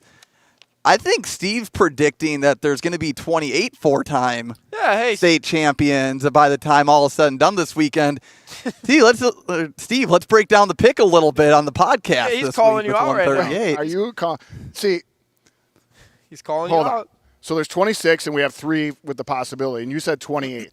Teague, that's not very good math. I think the number's 29, right? Well, you picked there to be 28. You're backtracking on your words. I'm not backtracking on anything. Here's what I'm telling you is that Dawson Johnson is a great wrestler. He's a 3-timer, right? But out of all the 3 that are here, which one of the 3 has a potential? Which one is going to have the most competitive? Competitive. And Elliot Biba is just. We've seen him. Teague, how many times have we seen him wrestle this year?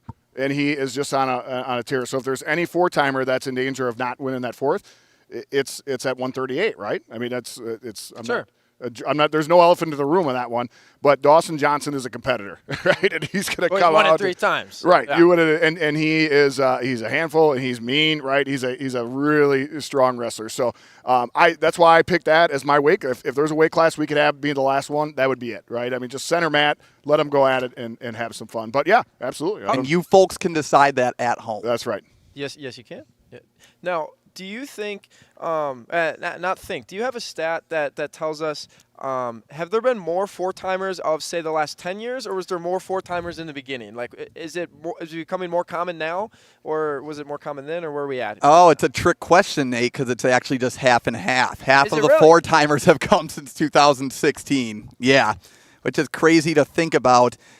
Since after the first champion, after Hunutke of Pittsville won it, okay, there was 5 in the 90s. Okay. And then, So- but so it's picked up though, right? It's picked up. Split it in half. There would be more in the second half since we started tracking it. Then even in the first 25 years? Sure. Yeah, Yes. basically. Okay, so it's becoming more common, is what I'm trying to Right. understand. Is it or is it not becoming more common? It's not a common thing. We know this, but like there's more of them, right? Does that make sense? I think Steve. Oh, you got it, Steve. You roll. No, I was just, you guys were taught, one of the questions is it becoming more common? And you got to remember, it wasn't until 1980 that we went to 3 divisions, right? Before that, there was 1 division. Good so, point. Really? so hypothetically, the question is, if we were 1 division, how many? I mean, think about this, right? And you'd have to go through and do the math, and I did not do it. I'm sorry, do the comparison. But how many 4-timers would we have if we were 1 division? Right, and I think what you have to do is go back to their freshman year and go, okay, would they look across the board and go, would they beat all 3 of them? I think that's probably the only way of doing it. But and here's another thought process too of that is back when I was in high school, which is back when the Dead Sea was still sick, is you have all kinds of guys who there was a pecking order, right? I think Matt Hanuki was the Roger Bannister, like the 4-minute mile guy, right? As soon as he broke it, then it was like, oh, I guess guys can win it. Because back then, I think freshmen came in and go, oh, I got to come in and just take my lumps. Well, now freshmen are coming in. I mean, heck, so I don't know where these freshmen are coming from, but they're coming in with muscles. When I came in, I was a nerdy little pencil neck geek, and I didn't develop muscles till my senior year. Right? But now these kids are just coming in and they're ready to go. And I think it's just it's a different mindset now. And so to answer your question, do I think it's easier? I think it's a little bit of both. The wrestlers are better now, but back then it was almost like the Roger Bannister 4-minute mile was like something. It was Not like done. It was not done. Correct. Jake, what do you think? Do you think it's easier to win a? Do you think it's easier to win the? Excuse me, I got thrown off there. Is it easier to win the state title now, no. 4-time state title now, or back then? Sorry, I got you. How I Jinx. don't know. Is it? I mean, it's the same amount of divisions. I mean, that's kind of. I would say so. Let me answer this question: where do these guys rank amongst the rest? I think so. If we're looking at the 3 that we got right now, Connor and Coy. Yeah, amongst all time, Sure. 4 times. Amongst all time, Yeah. those 2 are in the top 5. Oh, absolutely. And they won it at 220 and 190, whatever the weight was for. Connor won at 170 as a freshman, undefeated. Yeah. Coy won at 220, Big undefeated guys. as a freshman. You don't see that. So I'm looking. So I went through all the 4-time state champs that won it above 130. So not your. Yeah, they started by winning above 1. Yeah. You win a 106-pound title. I don't know. It's impressive, but if you look at the state bracket at 106, it's all sophomores and freshmen. Sure. Okay. Yeah. So you're coming into a man's weight. We had Zach Chabula, 130 D2. Brock Schlew, 138 D3. Clayton Whining, 152 D2. Cole Marco, 138 D3. Braden Scholes, 145 D2. What do you notice about them besides the weight? It's all D2 and D3. So I think if you're in D2 or D3, you have a much better shot because I think the field is just not as tough. But you look at a guy like an O'Toole, Thilke, Mirasola, those are in my top 5 for some of the best. I don't know how you want to rank them. And then I'm also throwing Hopkins, Scholes in that top 5. I think it's too hard to shuffle through, but I think those are the best 5. I know Kevin Black, undefeated, 157-0, but he won it at 103, 112, 112, 119. So he didn't even get above 120. So the guys that come in and do it at a big weight, like 152 for Whiting, that's impressive. Yeah. So. I think to me that when it's 52 and up, I think those big weights to win as a freshman are just. I mean, and a guy like Scholes is coming in and beating Medora. Medora, who was a who state champ. at the time, multiple times. He was unbeatable in our minds. Literally, and you're doing it at 145 pounds, which is, I mean, 2-time champ, 2-time that is he was impressive. nationally ranked, and Scholes beat him at his freshman year. I remember that. A lot of people are in at 106, whatever. But if you look at it, I'm gonna get a lot of heat for this, but I feel like that's just the truth. There's the field is a little. Not as deep amongst other weights. Well, I like to call 106 and 113 the future of wrestling, right? Like, these guys are good, but we really see them at the peak of their powers by the time they're at the 26 and 32. You see, like, O'Toole started at lightweight, ended up bumping 2 weights per time. He ends at, what, 150? 160. So, I mean, a lot of these guys get into the bigger weights. But Fan club. There we go. And for the record, Jake's not against 106-pounders. He was 106 pounds in 4th grade. 6th grade. 6th grade. Man, I imagine. How big were you in 6th grade? I don't remember. You're Steve the Stilts. I don't remember. 6th grade. All I know is I have a medal, and it's got the weight on. In 8th grade, I won, and I was 126 pounds. That's all I remember. But past that. Hey, I have a quick question for you. So, Coy Hopke, right? Last year, he was on the mat for 65 seconds. Yeah, that's crazy, huh? What's your over-under? Under this year? Over. 64.5 or 65.5 seconds? Yep. I'm going to go over. Over, Yeah. but maybe just a little. It's, it could be hard to replicate that. Sure. What do you got, Full Jake? match. Over, under? Over. Under. Go ahead. I mean, you felt the power. Right. Yeah, you felt. Yeah. What was that like? I'm going over. I think I don't think Thing 2, Mr. Vanderheiden is going to win, but I think Thing 2 is going to pose a little bit of a first period threat to Coy Hopke. So just to big knock it. size and moving around. You're saying? he's or- a big dude and he's strong and he's athletic. He's Someone in the oh, sorry. Go ahead. Shout No, out. go ahead. Was Medora going for 4? When No, He because lost he his lost. freshman year in the That's finals. what I said. It was to the River Valley kid, like Hatfield or Licht. Mm-hmm. Yep. And then so he was a 2-timer at Right. once. Yep. 4-time finalist though. Correct. Yeah. And that match. Now I guess we're kind of on that topic. That match against Scholes in the was finals awesome. Was unbelievable. What didn't that go to like tiebreakers or? Well, it was second the least overtime? sudden victory, and I don't remember past that. I thought it was just sudden I victory. remember seeing all Scholes the won with a dots. takedown. I remember seeing all the dots on the because he tried leg passing, right? Didn't somebody Medora tried leg passing after Scholes takedown and didn't get it. Scholes got the takedown. You got the better like movement memory stuff, so I'm just gonna assume you're right on that one. All right. Well, which is scary for me, but with that being said, tomorrow, guys, on Thursday, we were just saying you should wear your WI Wrestle gear that you have, your Wisconsin Wrestler podcast gear. You should wear it. We'll try and get some pictures or some videos for the vlog and things like that. But if you got some WI Wrestle merch, hats, whatever, let's wear it tomorrow on Thursday. Show some support, I guess. Why not, huh? Why not? How about it? Yeah, that sounds good. Keep it moving. Thursday night matches to watch. Steve, can you tell me, and Teague, let's go one at a time. Popcorn here. Teague, you're up first. Can you tell me one Thursday night match you are really excited to see? Oh, one Thursday night match. We're on a time crunch. One Thursday night match. Okay, I'm actually going to go on the girls' side, and it's a rematch from earlier this year, but the freshman Harlow Skinnendor of Pulaski versus Maddie Sokolski. Good one. Good pull. That's going to be a competitive. Who do you think wins? Do you have it? Could you pick right now? I'm going to roll with Sokolski. Okay, I'm going to roll with Harlow.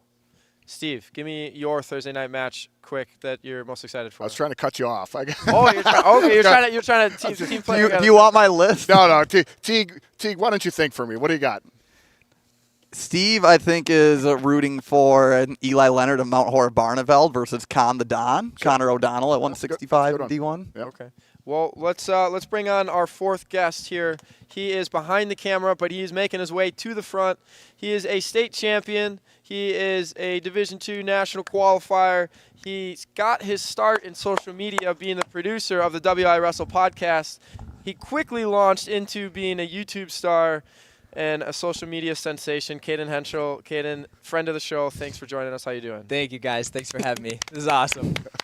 This is an awesome setup here. I see myself on the screen. Look at this. This is awesome. Thank you for producing The the show in YouTube back. comments are going wild right it's now. Actually, it's actually so fun over there, like clicking those buttons and stuff. So Jake did a good job making it easy on me and Crosby. Nice. So How's it feel to be back in the Kohl Center for the first time in, I think you said 4 years earlier. Wow. Yep. So the last time I was here is when I won state, and I'll tell you what, walking through these doors, and it was just like seeing all the mats set Kinda up. crazy seeing it like for the the first time. chills that I got and being like, wow, like I feel like it was like last week since I was here, wrestling Cool. that match. But I mean, just the environment and the energy here, it's so crazy, and hopefully I can be here Saturday. We got a wrestling duel Friday, so yeah, it's super cool. How's the season going? Wrestling Duel Friday. How you doing this season? I'm pretty sure, Coach might know this. You might know this. I don't think you've been taken down very many times this year. Not many times. I have been taken down, but that's something that I was kind of taught. If someone gets to your legs, it's probably not a good thing, right? It's a lot easier to be use your face. Yeah, exactly. Use your face. Exactly. In high school, I had too many black guys because of that. But season's been going great. I think I'm like 18-2 right now, so just gonna go on to this postseason and just really kind of focus in and manage my weight and continue with the good practices and stuff. We have such a great room. So. I got one more question here for you before we hop over to Steve. But I just wanted to ask, you have documented basically your entire wrestling career. Yeah. What's that experience been like, just being so candid, I feel like, with your audience of people that support you and things like that and your friends? What's it like just documenting and having to put yourself on camera, having to expose yourself at times or, celebrate yourself? What's that like for you? I'll tell you what. The thing with like being a YouTuber and just a content creator, everyone thinks it's like, oh, because he does YouTube, like you have to win, you have to be that guy. But sure, I won state. That was amazing. That was just the pinnacle of my high school career. But then I go to college, and you're telling me I have 100,000 followers, and I go like 1-3 and 12-13. It's like I'm not proud of that. So this kind of holds me accountable to have those standards of being like, what are those top guys doing? What does it actually take to be a national champion? You can't fake it out there. People can fake it on social media. I post all my wins. I post all my losses because I try to keep it as real as I can. Sure. And that's something no one can fake. So where'd you get that idea from? Because there are, like you said, so many people that have posted just their wins. Right. Yeah. How did you decide? Even when you were in high school and you're a young buck, how did you decide? You know what? I'm gonna post both. Because at the end of the day, I didn't do it to be cool. You People made fun of me at school because I did YouTube and did content, right? Yeah. And I just did it because I was like, you know what? If I wanted to create wrestling content that I want to watch, and because I posted my losses, that's a story, that's a build-up. Sure. Can you imagine me as a junior year in high school when I lost in the sectionals and I didn't qualify for state as the #1 seed, and then the next year I win it? That comeback story. I mean, people look back on that and they tell me how impactful that's been, and I'm just like so grateful that I had that impact. So. Right. Steve, go ahead, hit him. Yeah, I told you, Caden, we had you on the podcast, and I get coaches all the time texting me saying your first 20 minutes of our podcast talking about mental imagery was it is something. I recommend everybody listen to that and just talking about how to get in the mindset for wrestling. But I got a cool story for you. Monday, I was working at a little kids wrestling match, and this sixth grader came up, and I like to talk to these kids that are looking a little nervous and stuff. I like to talk to him and stuff. I was the one guy sending them out to the next match. I look at this kid, and I go, hey, who's your favorite wrestler? And he can't name one. I said, oh, you ever heard of Cale Sanderson? No. I go, do you know any wrestlers? And he said, well, I watch Caden Henschel's videos. So there you go. Yeah. Cale Sanderson, Caden Henschel. Wow. There you go. It's crazy too, because especially for those kind of younger kids, everyone thinks like that I'm unbeatable, and because like you have an online presence, like no one can beat you. And of course, it's really humbling to know that people don't necessarily. Some people who just join the sport don't even know of like the Olympic champions or the actual legends of the sport. And for me to beyond that level, not necessarily that level, but in the conversation of kind of the impact I can make. I'm super grateful for that. That's awesome. And you, you're state champion, very successful in college. I have you as 20-2 this year. You said 18-2. I'd go with my record. That might be right. Yeah, you had your only losses, sudden victory loss, a 1-point loss, and but. By the way, I thought you should have gotten the 2 on there. I really do. I mean, I know what's up with that. As coach, do you got a challenge brick or something like that? Toss that thing. Yeah, they tossed it. Go ahead and watch that. And by the way, what was that guy say? I'll get to my question. Well, actually, let me finish the question. Yeah. But is your crowning moment, the pinnacle of your career, your one shining moment, was that when you were a guest on the Wisconsin Wrestler Oh, my God. It's probably top 3. Top 3. Top Awesome. 3. So awesome. Yes. But my question is what was that guy's problem that you were wrestled the match? You kind of owned him. I think you tech-balled him. Did you not? Yeah. And right at the end of the match, he kind of had some words for you. Yeah. Don't say the words, by the way. No, I won't. And that's the thing. Of course, wrestling can bring out those emotions and stuff. And wrestling, at first, I didn't know whether if because I don't want to bash someone for doing that. And I just kind of really debated on if I should make it kind of public. But at the end of the day, like I said, I try to keep it real on all my content. And I'm not going to say that he didn't say that to me or anything. Sure. But, at the end of the day, social media is really interesting in that way. So is what it is. It kind of is what it is. It happened. And, I'm sorry he said that. And Jake, you got a question for Caden you want to fire off at? I do. So you're obviously in school, you're wrestling, and you're doing this YouTube thing. How do you manage all this? Because I know just from us doing some video stuff, I mean, you're doing a video a day, you're traveling, you're filming everything. How do you find time to do that? Relax, train, get your work done? What is that like? How do you manage that? Yeah, I mean, at the end of the day, it all comes down to your priorities. And it's I think a lot of times I'm so present in each moment that I'm allowed to